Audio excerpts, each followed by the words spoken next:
And we are live. Good late evening, ladies and gentlemen. Welcome to Bigfoot Odyssey's Late Show. This is kind of impromptu. We were going to do one last night, but I was just tired. I was burned out, and I think Brad was a little burned out, and tired. But we're here, and we're here to talk about the trip a little bit. Joining us this evening, he is a creator of Bigfoot and More on YouTube. He's an author and Bigfoot researcher, David Wilbanks. Welcome. How you doing? Good, man. Thanks for joining us here. We appreciate it. Me and Brad were talked about it. You know, it was only 2.5 hours from where Brad lived up there, so it was a pretty quick trip back. You know, for the both of us. But we talked about it quite a bit. I mean, what's a lot? Give us what was your general feel of the whole thing? Was it what you expected, David, of what you saw of it anyway? You mean the documentary you guys were shooting? Yeah, just the way. The way very awesome. You guys look like pros. Kerry looked like a pro. Yeah, Kerry looked like a pro. Hey man, you were there for support though, man. You were. I was there for support. Exactly. Well, Brad did his job well, very well. He filled in Linda's position pretty good. That was the first thing Linda said. Don't get comfortable in there, right?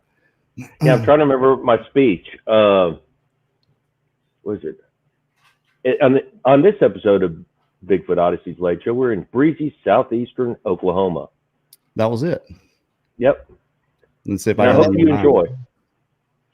That was fitting for sure. The wind was crazy. It was breezy. Very breezy. I was bartender. That's correct. De facto bartender. Hey, you know, we'd really need to give a shout out to Duke Spirits for sponsoring the libations for that. They's really good.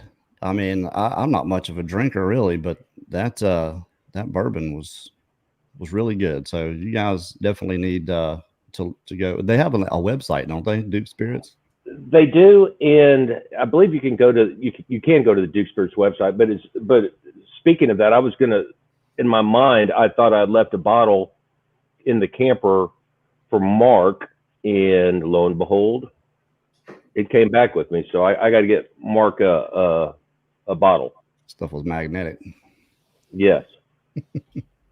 So I figured he would enjoy that going back to Arkansas. Well, I just figured we'd give him a shout out anyway, just because I know you know those guys. It's John Wayne's kids, Ethan Wayne. His son Ethan, and then the Ethan's partner Chris Radomski. That's right. Yeah. So and go check it out anyway. If you like bourbon or rye or anything like that, it's John Wayne's recipe from I think 62 to 68. It's from the early 60s, and when they went back to start I don't want to say rebrew, that's a good word.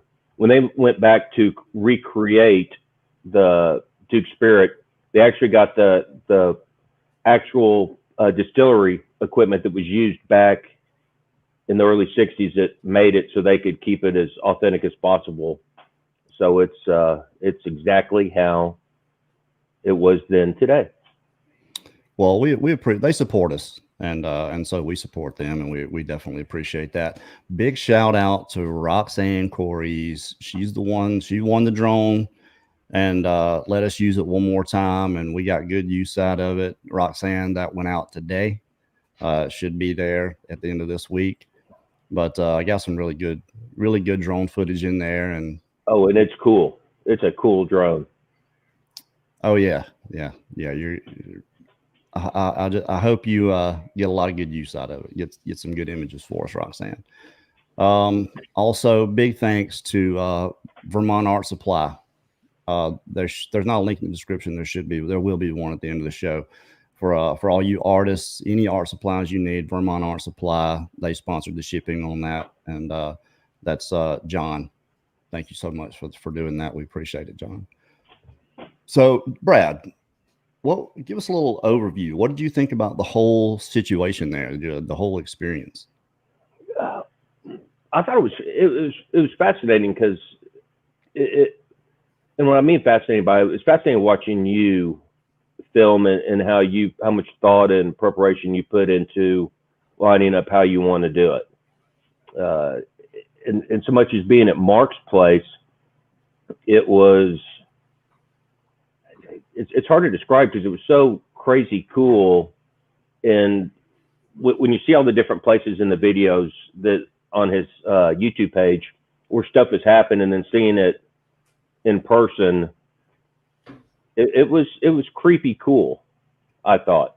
I mean, the whole experience was great. I mean, it was fun getting to meet Mark, and it was fun getting to meet David, and Miss D it was great to meet her and put a face behind the voice. It was just a lot of fun. It was a good trip. Yeah, we got a really good segment with Miss D Sims, Lady in the Woods. She lives, I think, was it 15, 20 miles from there, pretty close. And you know, for all we know, it's the same clan running through there, because we did our 8th episode there with the Squatch team, Bill and Sheila Tucker, and it's 5 miles down the road where Mark is from where we filmed there with them. And that could be just the same clan, you know, moving through there. Who knows? 6, 8, 10 of them that come through there. And you know, Miss D has done this long enough. She recognizes signs, and she can tell. You know, I heard a loud knock again today, right outside, about 2 hours ago. Really? Yeah. I mean, we're on the edge of town here. The woods are right there. We're like the last house, and there's no one else down there. And it was just that baseball crack. Pow.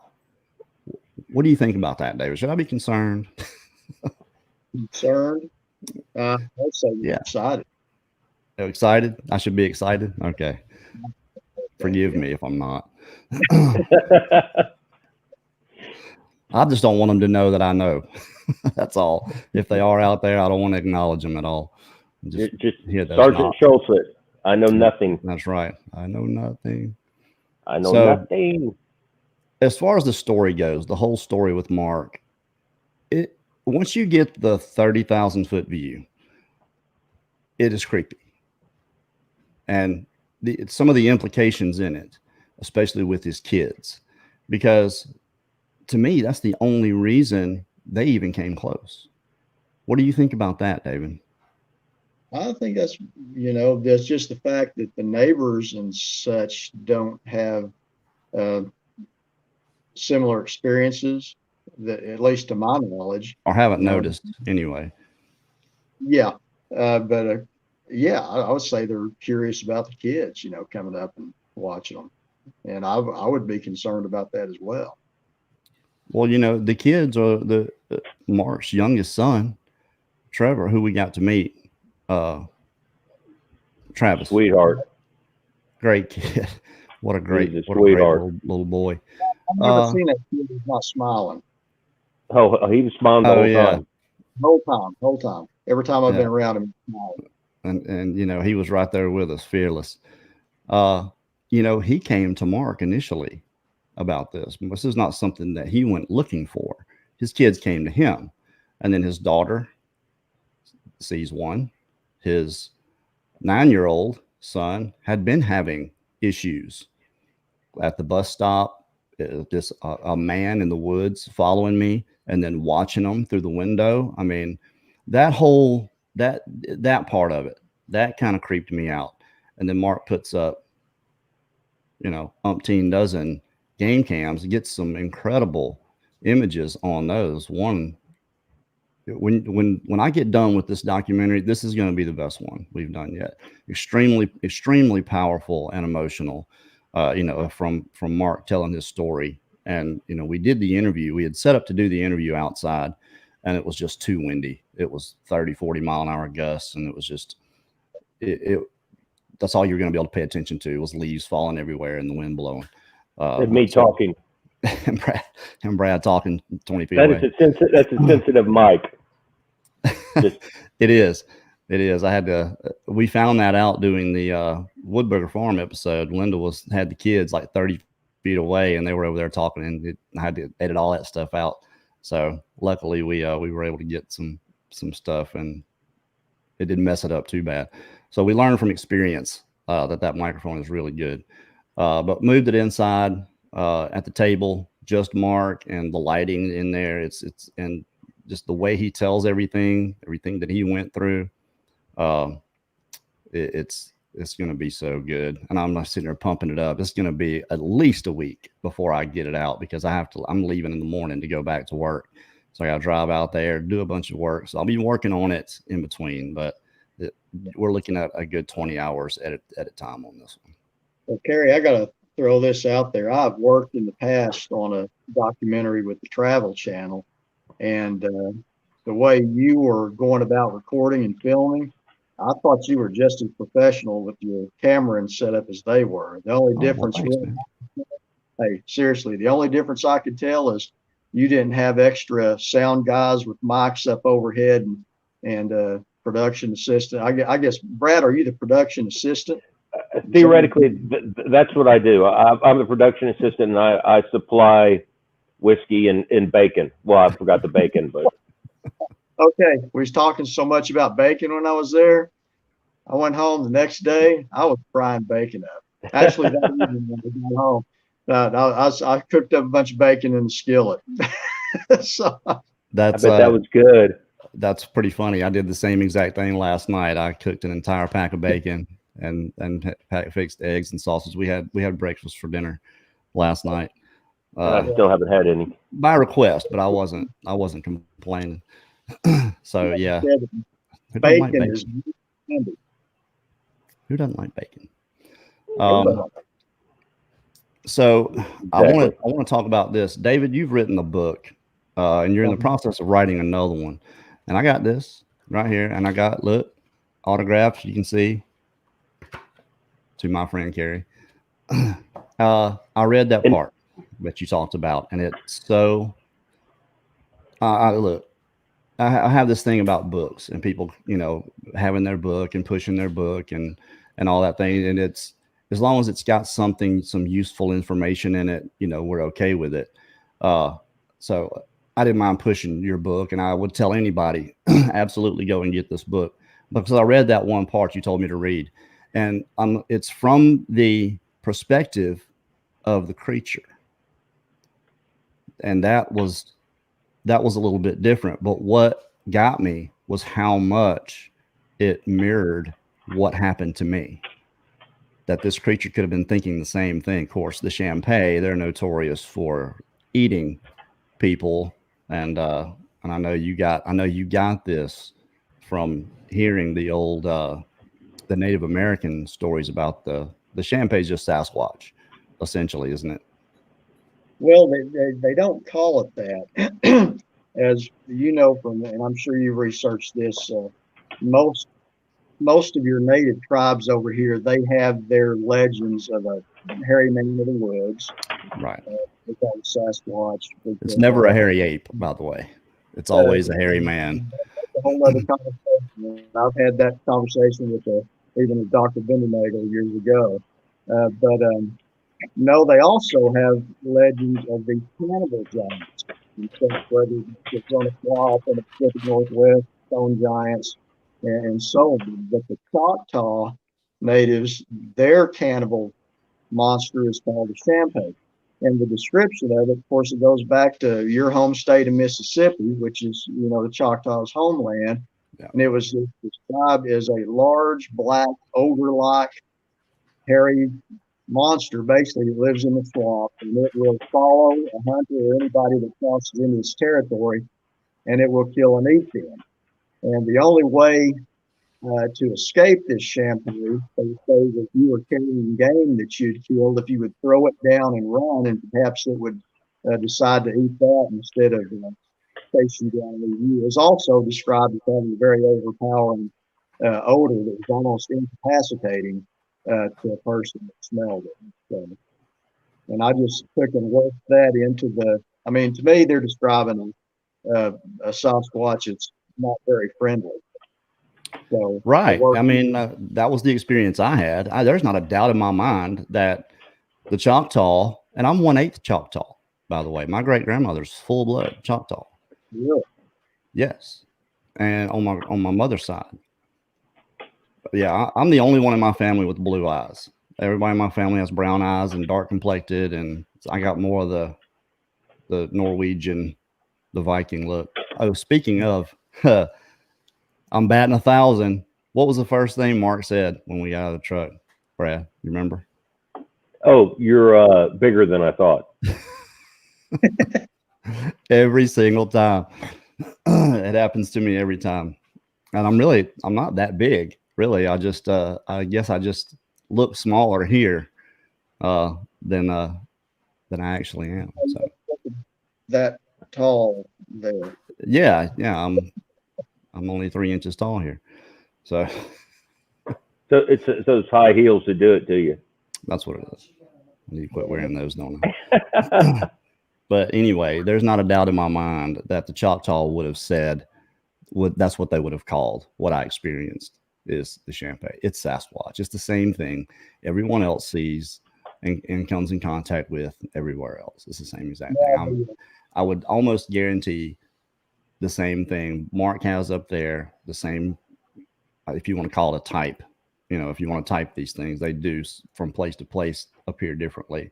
But that whole East Texas, Southeast Oklahoma, what do you think it is about Southeast Oklahoma, East Texas area? Is there some kind of topography? Because they seem to be just inundated. You asking me? Yeah, David, you. Yeah, there's a lot. I mean, there's a lot of mountains. I mean, you get further down southeast toward Broken Bow and Idabel, and there's, for in all intents and purposes, swampland down there.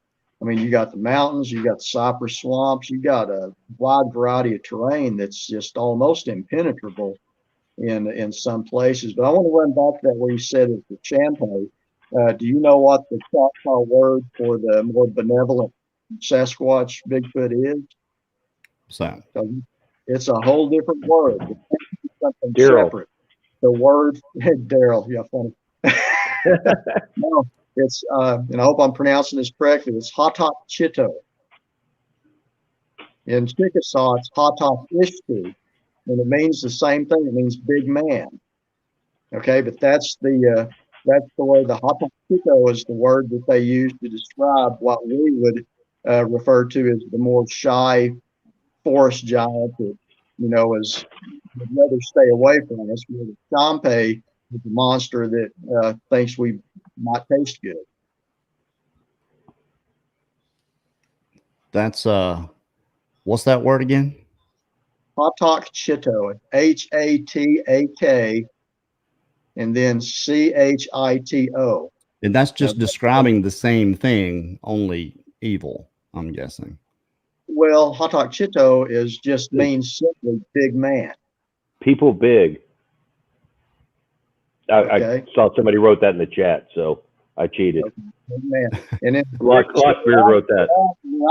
I'm right there in the bordering, where my house is. I've got Choctaw territory, Chickasaw territory, and Choctaw language is similar. And in the Chickasaw, it's a Hatak Ishtu, which means same thing, big man. And this is coming from a couple of friends of mine that are native speakers in full blood, actually. So I'm getting it from the source and not just from something I've read somewhere. Well, I was told by Barry Webster, the Omahas, their word, Situnga, is just foot big. So it's essentially the same thing, only flipped around a little bit. But we just wanted to come on here, talk a little bit about the trip. If you guys have any questions, we'll take your questions at any point through here, without giving too much away. We do want everybody to watch the documentary. So, and it's, to me, like I said, we took a lot of notes during the interview and went out and filmed in the places. And like I said, I could see it in my head already, just kind of the way I wanted it to go. I wasn't sure about the chronology and of how it all went. But once he sat down and told it and talked about, how things happened in the order they happened, his actions, his interactions with them, I mean, that shadow going across his flashlight, I had seen that before, but I wasn't aware that he wasn't looking. I thought, well, why didn't he see that? That's covered. It's definitely a body with, you can see the hair coming off the arm going across the light there. And come to find out, he said, I ducked my head. Well, he's got all these cameras around. Well, one of the cameras happened to catch. So when he put his head down, that thing moved. So it was following his gaze. It was watching him, which was one of my, theories and things about using the body cams and having them pointed in a different direction wherever you're not looking. So I think that's when they move, is whenever you're not looking. If you're looking their direction, they're just still as a statue. But let's see. Hilton would. Well, here's one of the things that real quick that I know when Mark's mom let the dogs out at 2 a.m. That's right. The dogs went out and then initially started growling and started backing up. And it just, they had that stranger danger. Well, I see some questions popping up here, but I've got a question for David right quick. When we were out there, we were out by the campfire, and just before dark, I was hearing something heavy, like something stepping. I was thinking probably a deer, but it wasn't that far into the woods, either deer or hog or something like that. Well, it really moved. I mean, we really heard it. And what does David do? He takes off towards it. What was the thought process there, David? I don't know. I just let's go see what it is. I'm going to go see what it is. That's what it is. I want to see it. Could be one of these boogers. Let's go see. Well, that's because that squirrel was raising all. Yeah, that squirrel was raising Cain at something. I don't think they usually bark like that at deer, but I'm not saying that's what it was. I mean, you heard something move off when you went down there, right? Yes. I mean, it was an animal probably of some kind, but who knows? We did break out the thermals. We didn't catch anything. I was pleased that we didn't. But I know you guys are all wanting to, see a Sasquatch and all that, but I'm good. Let's see. Hilton Woodwood. Has Mark moved away from there? Yes, he came down to film with us. But they are in Arkansas. So yes, this is kind of the last thing for Mark. What he's telling me, it started a year ago, almost a year to the day. We come down and document his whole odyssey, and for him, he says that's it. November 10th. No, yeah.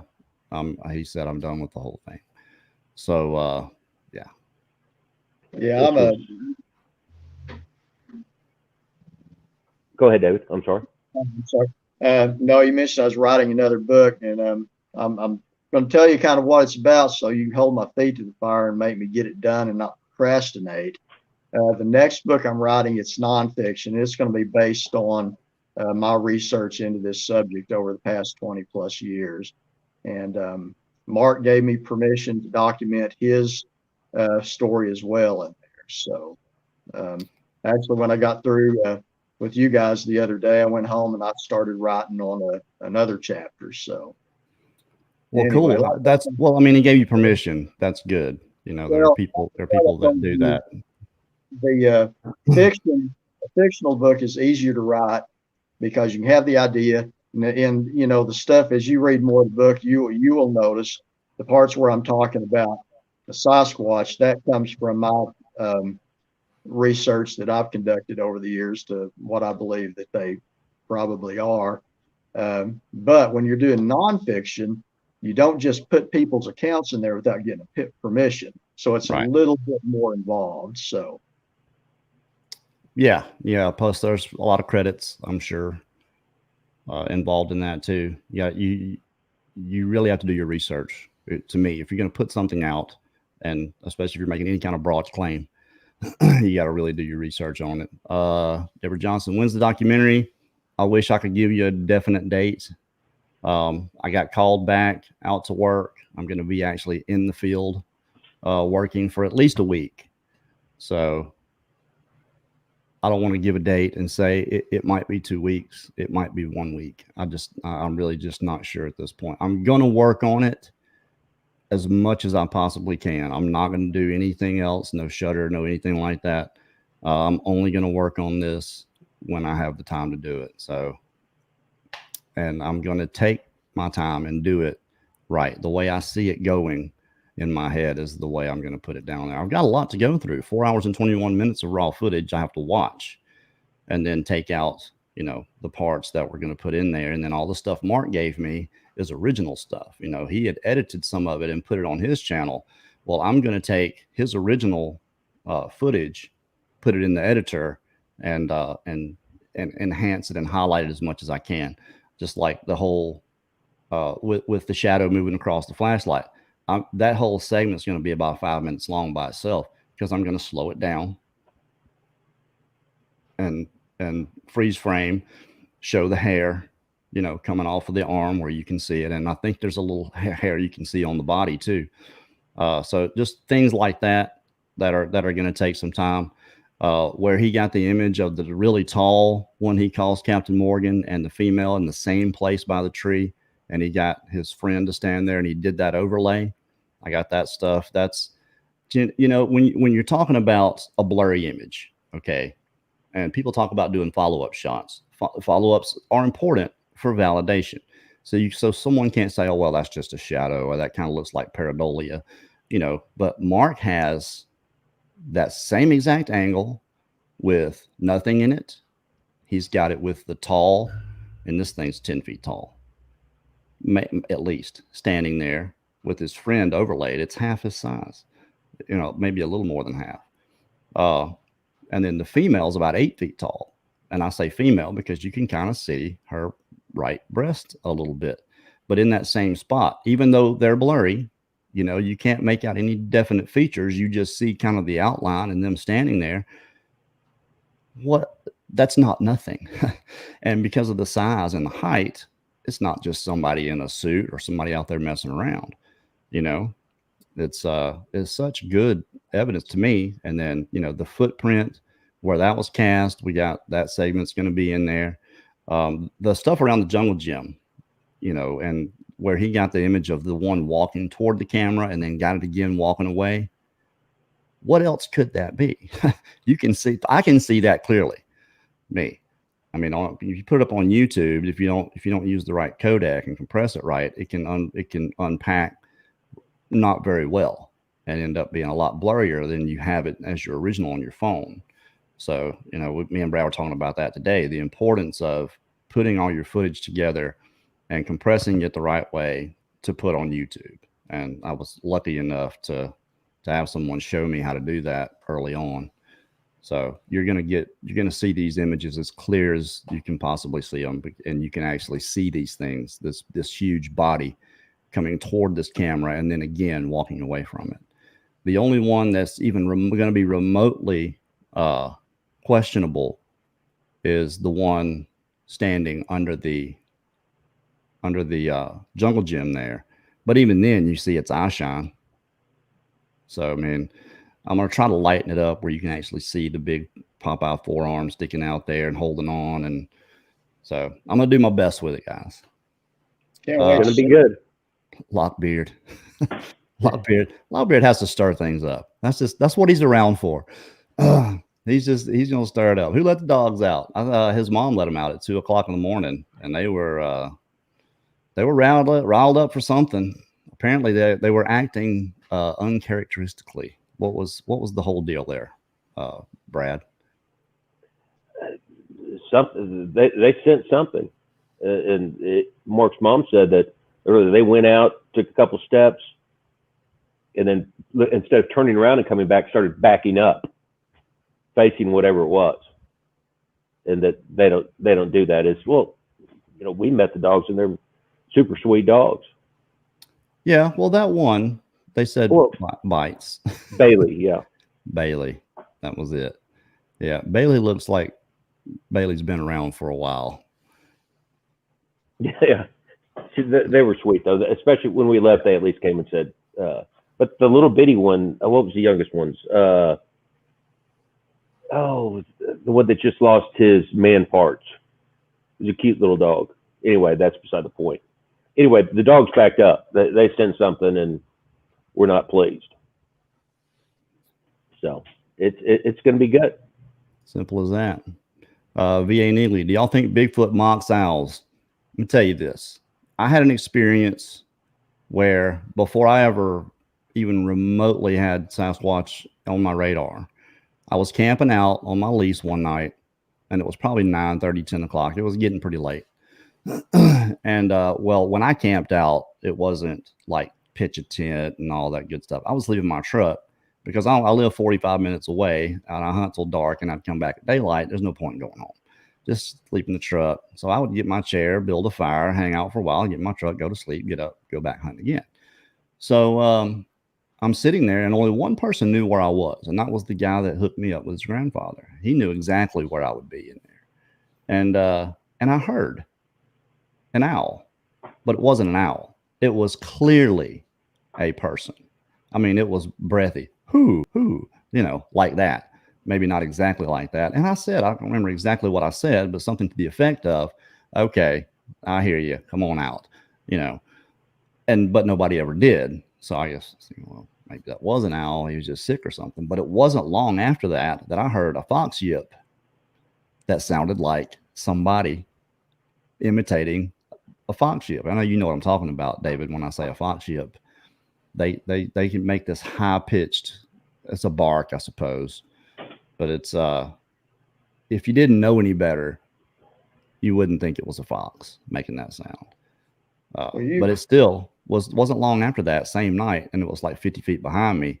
So I don't really remember what I did after that, but I just remembered vividly that happening because I was expecting him to come up, but he never did. So what do you think? Do they mimic owls? Why not? We do. There you go. I mean, I mean, the only way to be positive is if you actually seen one doing it. Right. Oh yeah, absolutely. That's kind of like the whole structure deal. They're intelligent enough to know we're bad news and stay away from us. So they're probably smart enough to mimic an owl or something else.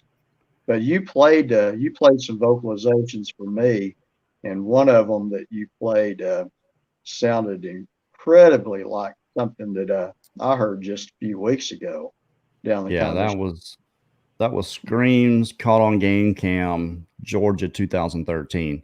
And there's one in the beginning there. It's this droning whine. It's that tone that reminded me so much of the tone that I heard when I was looking at the one that was making this sound.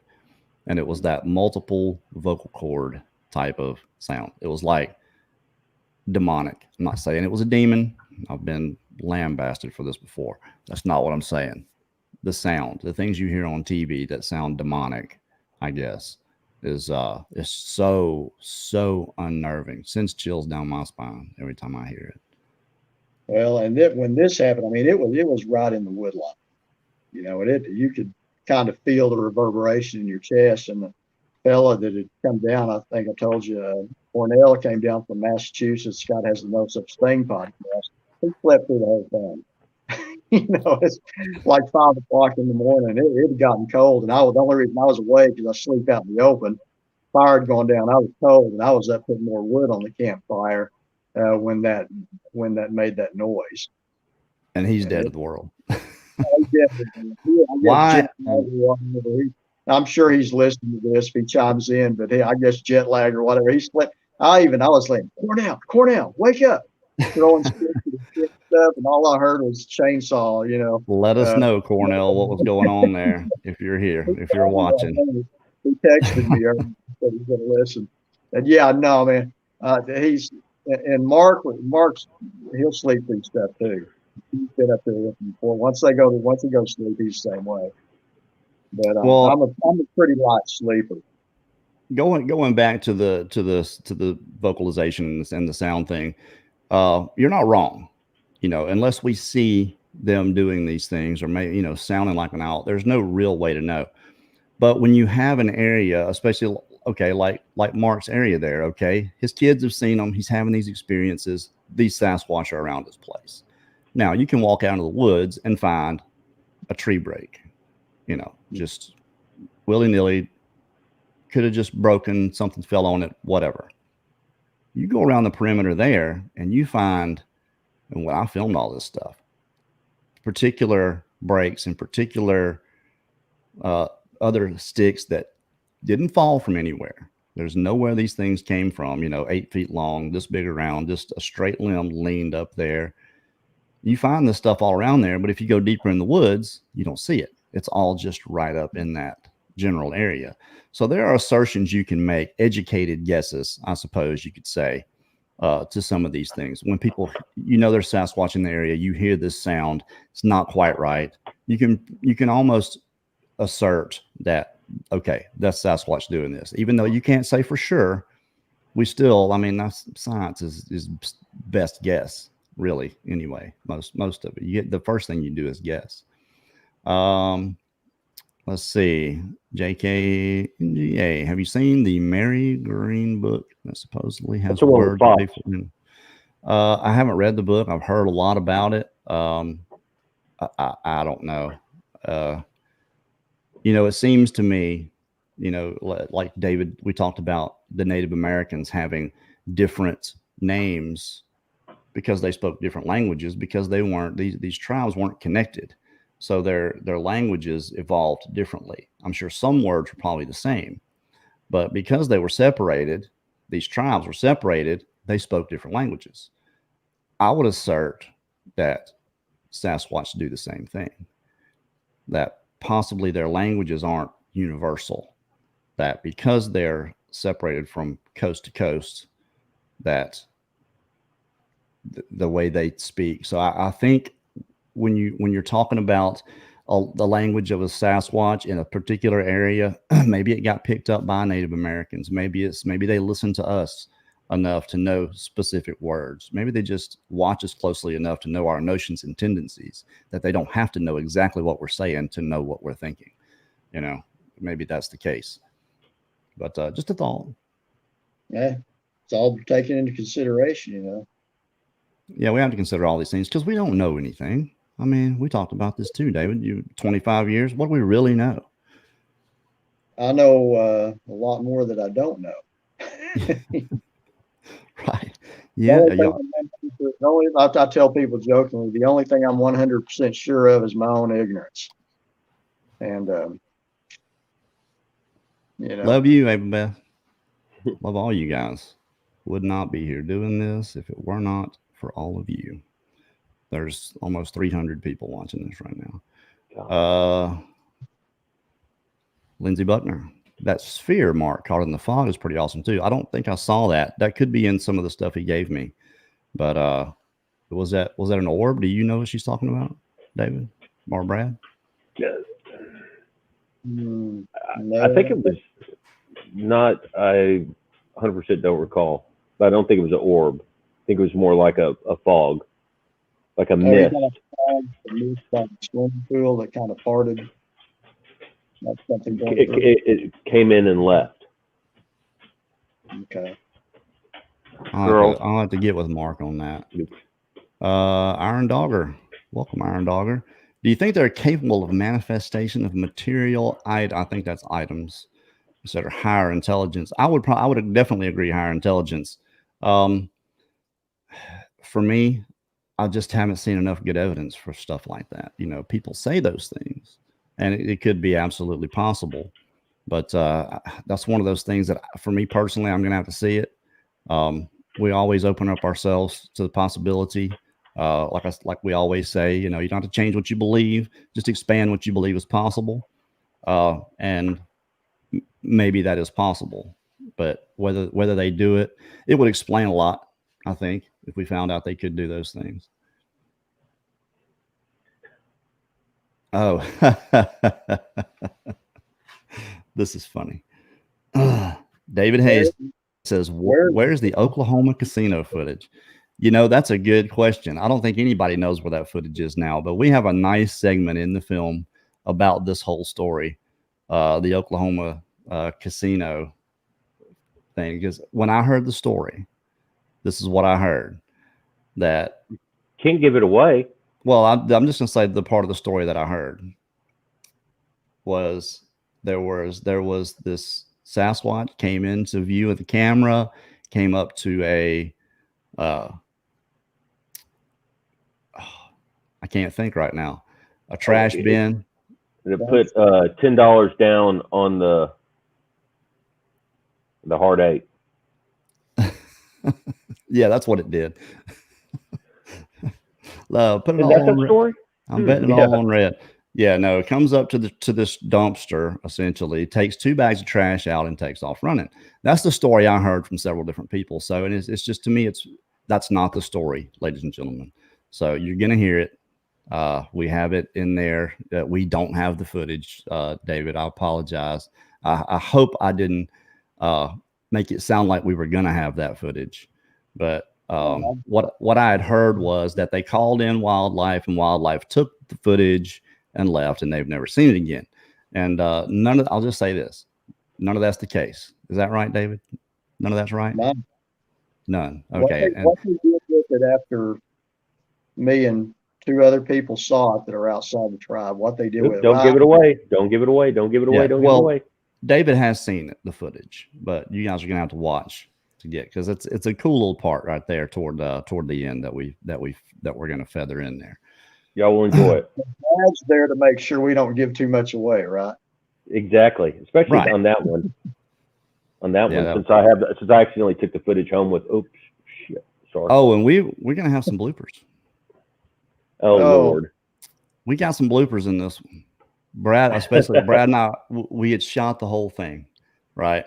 So at the end, we go and we get our little spot where we're going to do the intro. You know, for Bigfoot Odyssey, we always do this really formed intro, right? And then at the end, we're just kind of off the cuff, which is usually myself and Linda. And that's usually where I mess up, is trying to remember, because there's no cue cards or anything. It's just remembering this thing that I've written down. We did it. Yeah. Probably 20 times. Oh, at least. At a minimum. And on this episode of Bigfoot Odyssey, yes, you're in breezy southeastern Oklahoma. We're with Mark Copeland. His Bigfoot Odyssey is. I'm not going to do it. I hope you enjoy the show. Yeah, but we've got enough. We did it good all the way through about 3 times. And so I've got a lot to choose from there. But I've got to throw some of those in there, because I would mess up, and Brad would say, on this episode of Bigfoot Odyssey, we're in breezy southeast Oklahoma, where our wives think we're making a Bigfoot documentary. Well, we're drinking whiskey and talking about girls. I'm proud of this. I haven't put it together yet, and I'll go ahead and tell you, I'm very, very. It's going to be good. It's going to be really good, and I think it's a perfect send off for Mark. It really ties everything up for him. Now, and that's the good part about it. And it's the whole story from the beginning, Genesis to Exodus. It's and everything in between. I don't think we left anything out. The segment with D. Sims, when we got around the campfire, we got that with her. That's good. She is she's a little bitty thing. She is very sweet, very sweet. Such a sweet. Ellen, the whole time, for everything that she's gone through, couldn't believe it. She smiled the whole time. She did. It was very cool. Very cool. I would not want to upset her. No, not at all. Talk about tough. Well, I'll tell you what, we're not going to do our full late show. We just wanted to come on here and talk about what we did down there, and we had a lot of fun. David, is there anything else you want to talk about? We're going to be getting up to Oklahoma and doing your Odyssey before too long. I would say some more, but I don't want Brad to yell at me for giving anything away. I never yell. Kidding. But no, man, I just want to say I think what you guys are doing is very important. You guys are doing actual documentaries. Okay, and I think that's really important because when we turn on TV nowadays, most of what they're passing off as documentaries is just reality TV shows, sensationalized, and you know what I'm talking about. And you guys are just bringing the story out that people have, and and letting them share it. And I think that's really, really neat that you're doing that. Well, I tell you what, it was. Thank you, and it was great that you came out too to add color to it. Yep. Well, hey, I'm looking forward to it. And hey, I'm going to shout out to my wife sitting over here. She's tolerated me sitting here in the living room talking to you guys about, and I think she just tolerates it. I don't think she's a Bigfoot enthusiast, but she's been very. She supports you though, and that's what's important. That is important. She tolerates it. So. Well, I know what you're talking about there, because documentary, to call something a documentary is just a dissemination of facts. That's what a documentary is. And I know the reason you said that is because you were part of Bigfootville documentary. And that wasn't all a dissemination of facts, was it? They did a pretty good job. Like I told you, the only part that really I didn't like the way they do it is when the gentleman is shooting his pistol into the woods. Right. That's what I meant. That part. He was shooting into a dirt bank on instruction of one of the producers, because when he had his sighting of this creature, they had been target practicing earlier, and the way it was edited in was like he was shooting at something in the woods, and he was not. So, but most of it, I thought they did a pretty fair job. Well, I'm not trying to down them. I'm just saying what you were saying about some of the things that come out now, they get sensationalized, and that's just one of those parts. It's made for TV, and we're not going to do that. Not ever. We're not going to sensationalize anything. We're just going to tell the story. This is what happened. This is where it happened. Right here. Just the fact. Yeah. Just build up toward a commercial, and then when you come back, oh, it was a squirrel. Right. But yeah, I appreciate what you guys are doing. Well, thank you. We appreciate you. We can't wait to get down to Florida next. That's next. Shooting with Donnie Miller. There's going to be one documentary, and then we're going to do Crypto Reality. Mark and Melanie Zaski, their whole story. That's going to be an epic. That's going to be a 3-day shoot at least. That may be a 2-parter. Who knows? I've said that before. Ended up making a 2.5-hour long video, but we'll see. We'll definitely see. So, and then after that, we'll holler at you, David. We'll come back up there and do yours. Good. All right. Well, I appreciate you guys, Brad. You're awesome as always.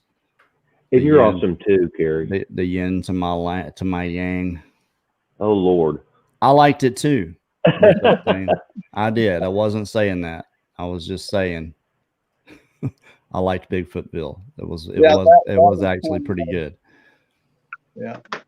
Not that there's anything wrong with that. Okay. All right. Shout out again, Vermont Art Supply for sponsoring us.